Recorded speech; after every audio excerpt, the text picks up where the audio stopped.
ইউটিউবে ফেসবুকে বিভিন্ন মাধ্যমে আমি একাই লড়াই করতেছি এই জালিয়াত চক্রের বিরুদ্ধে, এই ডুপ্লিকেট কাগজপত্রের বিরুদ্ধে। আসসালামু আলাইকুম, বিডি24 ইউটিউব চ্যানেলে সবাইকে আবারও স্বাগতম। অনেকদিন পরে আপনাদের মাঝে নতুন করে আসলাম। আশা করি পুনরায় আপনারা চ্যানেলে ভিডিওগুলো দেখবেন। যারা সাবস্ক্রাইব করেন না অবশ্যই সাবস্ক্রাইব করবেন। একটা কথা অনেকদিন ধরে বলার ইচ্ছা ছিল, কিন্তু ব্যস্ততার কারণে কথাগুলো বলি নাই। লেবাননের যে ডুপ্লিকেট অর্থাৎ জাল ভিসা, এটা নিয়ে বিভিন্ন লোকজনে আমাদের সাথে বিভিন্নভাবে যোগাযোগ করতেছেন। পাশাপাশি আরও বিভিন্ন প্রকার ফৌজদারি অপরাধে লেবাননে অবস্থানরত প্রবাসী বাংলাদেশি অনেকে জড়িয়ে পড়তেছেন। তার মধ্যে উল্লেখযোগ্য হারে বর্তমানে আপনারা জানেন যে বিভিন্ন অনৈতিক অসামাজিক কাজে মাদকদ্রব্যের মতন যেই সকল সামাজিক ব্যাধি, তাতে অনেকে জড়িয়ে পড়তেছে। এর দায়ভার আসলে কে নেবে? আজকে যে এখানে এত সামাজিক রাজনৈতিক বিভিন্ন সংগঠন দেখতেছেন, এটা দায়ভারটা কি তারা নেবে, নাকি লেবাননের যে অবস্থান যে মিশন আছে, যে দূতাবাস আছে, তারা কি সেই দায়টা নেবে, নাকি তাদের কর্তব্যের বাহিরে এই ঘটনাগুলা?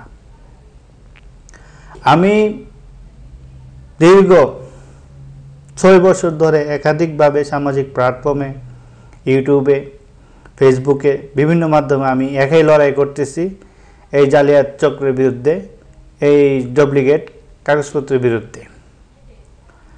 এটা যে বা যাহারা এই কাজটা করে বা যারা এর দ্বারা ক্ষতিগ্রস্ত হয়, এটা আসলে বলে বোঝানোর মতন নাই।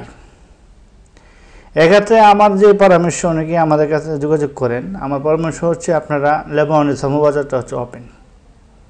এখানে সরকারিভাবে কোনো লোক এখন পর্যন্ত আসে নাই, ভবিষ্যতে আসে পারে কি পারে না কেউ নিশ্চিত নেই। আপনারা যারা বাংলাদেশ থেকে শ্রমিক আনতে চান, পুরুষ হোক মহিলা হোক, যে কোনো এজেন্টের সাথে যোগাযোগ করেন, লেনদেন করেন। করার আগে তার ব্যাকগ্রাউন্ড সম্বন্ধে একটা ধারণা নেবেন। লেনদেন করার ক্ষেত্রে ব্যাংকের মাধ্যমে লেনদেন করবেন, টাকা দেওয়ার রসিদ রাখবেন, এবং কোনো প্রকার কাগজের প্রতি যদি আপনাদের কোনো প্রকার ডাউট মনে হয়, মনের ভিতরে যদি কোনো প্রকার সন্দেহ আসে, সেক্ষেত্রে আপনারা এটা নিয়ে এম্বাসিতে যোগাযোগ করতে পারেন, আমাদের সাথে যোগাযোগ করতে পারেন।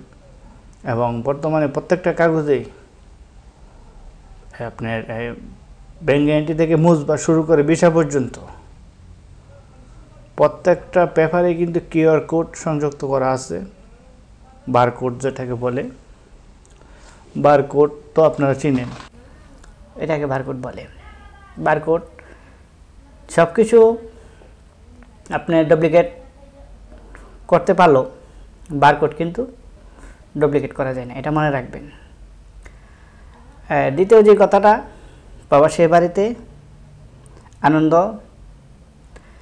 ফুর্তি করার পাশাপাশি এখান থেকে কিছু অর্থ উপার্জন করে বাংলাদেশে পাঠালে কিন্তু আপনার পরিবারের প্রয়োজন সুখে থাকবে।